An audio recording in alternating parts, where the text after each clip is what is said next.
नमस्कार दोस्तों, आप सभी लोगों का स्वागत है हमारे चैनल सरकारी रिजल्ट में। दोस्तों आज हम स्टडी करेंगे 12th फिजिक्स का चैप्टर 11 थर्मोडायनेमिक्स, जो कि बहुत इम्पोर्टेंट रोल होता है थर्मोडायनेमिक्स का। इसमें से 4 क्वेश्चन आते हैं, 2-2 नंबर के 2 और 1 नंबर का 1 आता है दोस्तों, और 4 नंबर का 1 आता है। तो आइए दोस्तों हम आज थर्मोडायनेमिक्स से स्टार्ट करते हैं। अगर आप चैनल पर न्यू हैं तो आप चैनल को सब्सक्राइब कर लीजिए, क्योंकि ऐसे ही फिजिक्स, केमिस्ट्री, मैथ और 12th क्लास के जो आर्ट्स के चैप्टर हैं वो सभी आपको यहाँ पे दोस्तों पढ़ाया जाएगा दोस्तों। तो चलिए दोस्तों स्टार्ट करते हैं। हम जो पहला टॉपिक है वो टॉपिक के अकॉर्डिंग हम पढ़ाई करेंगे दोस्तों। तो चलिए स्टार्ट करते हैं दोस्तों। तो दोस्तों ये जैसे मेरे पास नोट्स हैं थर्मोडायनेमिक्स के। पहला जो नोट्स है दोस्तों कि जो थर्मोडायनेमिक होता है वो एनर्जी और थर्मल पावर के बीच में जो फॉर्म होती है उसे हम यहाँ इसमें पढ़ते हैं दोस्तों। सिस्टम, इसमें जो चीज़ें होती है वो 3 होती है। एक होता है दोस्तों सिस्टम, एक होता है सराउंडिंग, एक होता है बाउंड्री, और जो कि 3 चीज़ होती है दोस्तों। सिस्टम होता है दोस्तों anything real in universe can be assume as a system. कुछ भी दोस्तों जो कि यूनिवर्स में है उसे हम सिस्टम एज्यूम कर सकते हैं। ये पेन है दोस्तों, इसको हम सिस्टम एज्यूम करेंगे, बट इसके जो अंदर जो रिफिल है वो दोस्तों एक सराउंडिंग के तौर पर काम करेगा, बट जो इसके अंदर जो लेयरिंग है वो बाउंड्री काम करेगा।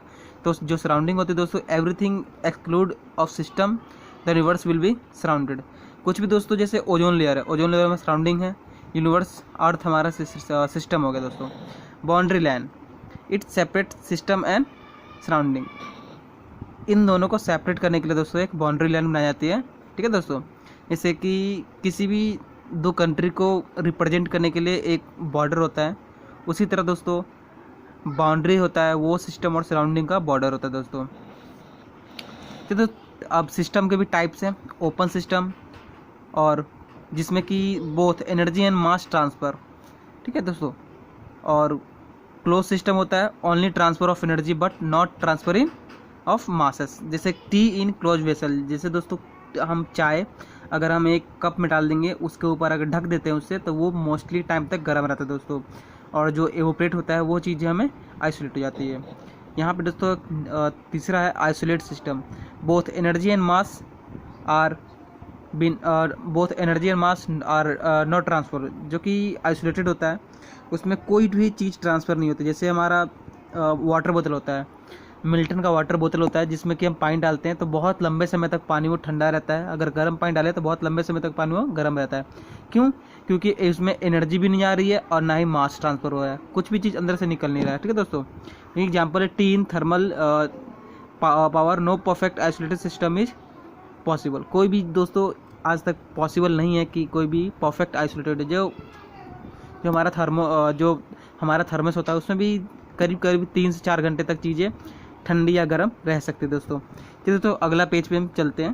तो दोस्तों आगे हम जो नेक्स्ट पेज है उस पर थर्मोडायनेमिक्स वेरिएबल।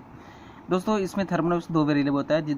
ये जो है वो डिफाइन करते हैं, which can define state of a system.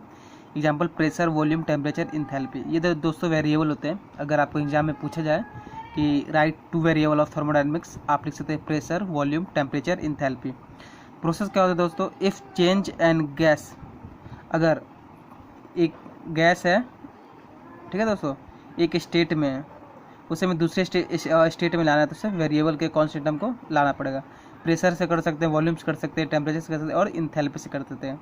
Enthalpy दोस्तों आपने केमिस्ट्री में भी पढ़ा होगा कि enthalpy change of any systems या फिर चेंज ऑफ एनर्जी, कोई भी चीज़ एनर्जी चेंज होता है उसे इंथैल्पी कहते हैं। प्रोसेस इफ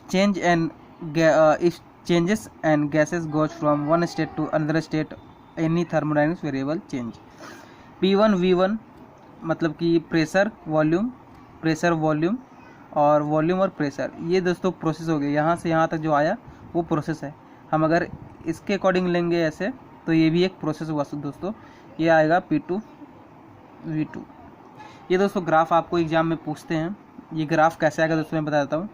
ये ऐसे होगा, यहाँ होगा P, यहाँ होगा P।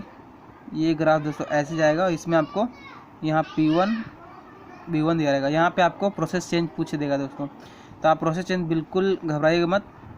यहाँ से जो है ये चीज़ें ऐसे से एक लाइन ड्रॉ कीजिएगा और इसके अकॉर्डिंग एक लाइन ड्रॉ कीजिएगा।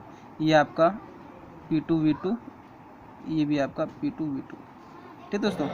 अब बढ़ते हैं आगे दोस्तों हम साइकिल की तरफ। साइकिल होता है क्या दोस्तों? इट इज मेड ऑफ 2 और मोर प्रोसेस। 2 प्रोसेस से ज़्यादा जो चीज़ें बनती है उसे साइकिल कहते हैं। जैसे हमने इन्वायरमेंटल साइकिल पढ़ा था, ओजोन लेयर साइकिल पढ़ा था, तो यहाँ साइकिल 2 प्रकार का होता है, ओपन साइकिल, क्लोज साइकिल। ये हो गया दोस्तों ओपन साइकिल, ये हो गया क्लोज साइकिल। जहाँ से कोई भी चीज़ें एनर्जी ट्रांसफ़र हो उसे ओपन, एनर्जी जहाँ से ट्रांसफ़र ना हो उसे close. Initial and final state, ठीक है दोस्तों। एक होता है ओपन साइकिल में initial and final state, close system में होता है initial and final state are equal but not resistant. जैसे कि ये है दोस्तों, ये इस तरफ से ऐसे जा तो रही है और यहाँ ऐसे ये ऐसे जा रहा है, ठीक है दोस्तों। बट इस ग्राफ में देखिए ऐसे जा रहा है, ऐसे भी जा रहा है, बट ऐसे आ जा रहा है। तो वही मैंने बताया दोस्तों, एक ओपन सिस्टम है, ये ओपन सिस्टम है, यहाँ जाएगा यहाँ ख़त्म हो जाएगा। ये क्लोज सिस्टम है दोस्तों, ये घूमता रहेगा इसकी तरह, ये ऐसे गया, ऐसे गया, ऐसे गया, ऐसे गया, ऐसे गया दोस्तों। अब हम पढ़ते हैं टाइप ऑफ प्रोसेस। ये दोस्तों इसकी जो डेफिनेशन है याद कर लीजिए, isobaric, pressure is constant, isochoric, volume is constant, isothermal, temperature is constant. इसको याद करने का सबसे बेटर वे है isobaric.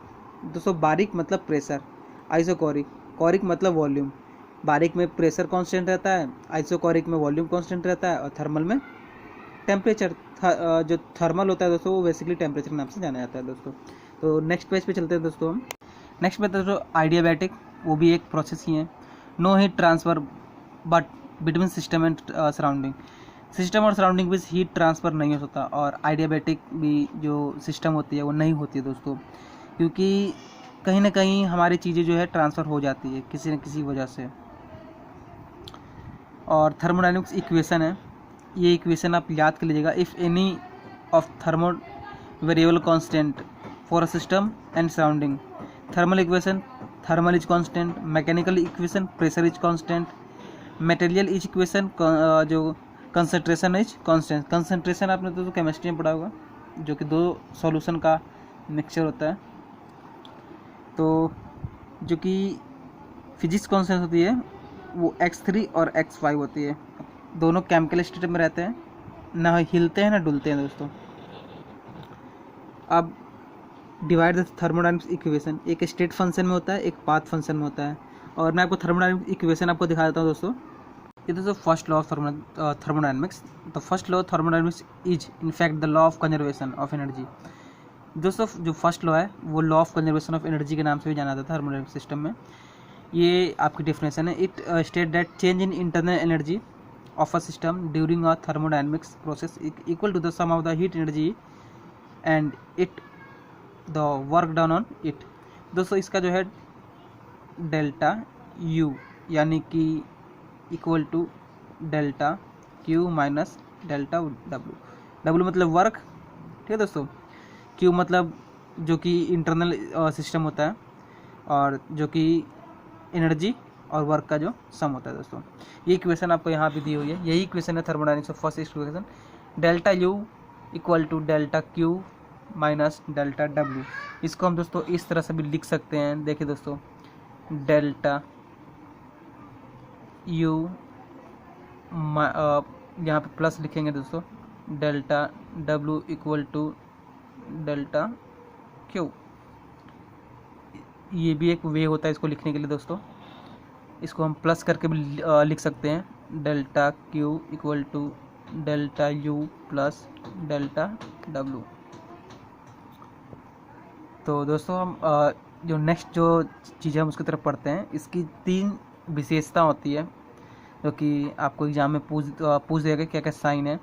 Work done of a system is taken as positive. ये हमेशा पॉजिटिव में रहता है, क्योंकि जो वर्क डन होता है वो कभी नेगेटिव नहीं आ सकता दोस्तों। और जो कि सिस्टम के थ्रू होगा तो वो टेक नेगेटिव नहीं होगा दोस्तों। तो work is positive when a system is compressed.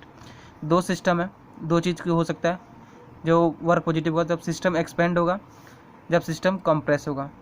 किसी चीज़ को हम एक्सपेंड करेंगे, किसी चीज़ को हम कंप्रेस्ड करेंगे। द वॉल्यूम डिक्रीज, इन दोनों में दोस्तों या तो छोटा होगा या तो बड़ा होगा, वॉल्यूम डिक्रीज होगा। The work done is negative, the work done does not depend on the initial and final thermodynamic state. ये इनिशियल और फाइनल जो है चीज़ें पे स्टेट नहीं रहती, मतलब स्टार्टिंग में और एंड में दोनों में डिपेंड नहीं करती दोस्तों। हीट गेंड ये जो होता है दोस्तों डेल्टा क्यू, ये एनर्जी ये हीट के लिए होता है।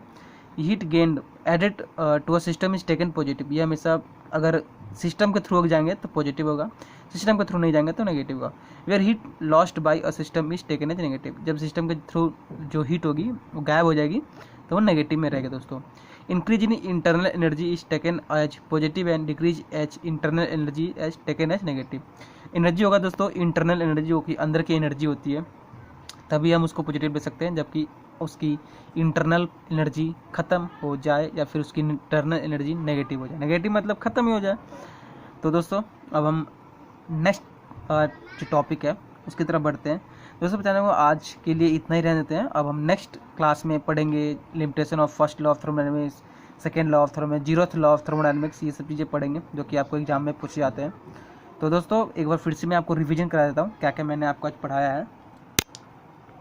तो दोस्तों जो आज हम चीज़ें पढ़े, open system, close system, isolated system, thermodynamic variable constant, और ये आपका ग्राफ पढ़े थे दोस्तों। ये ग्राफ याद कर लीजिए क्योंकि ये ग्राफ आता है इंडिकेटर ग्राफ कि हम W = PV और P1 V1 ये दोनों ग्राफ आता है दोस्तों।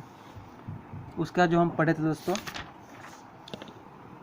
थर्मोडायनेमिक प्रोसेस, क्या क्या प्रोसेस होता है दोस्तों।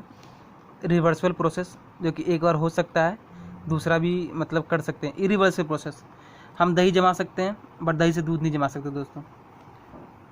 और आइसोथर्मल प्रोसेस जिसमें कि एक बार जो टेम्परेचर कांस्टेंट होगा।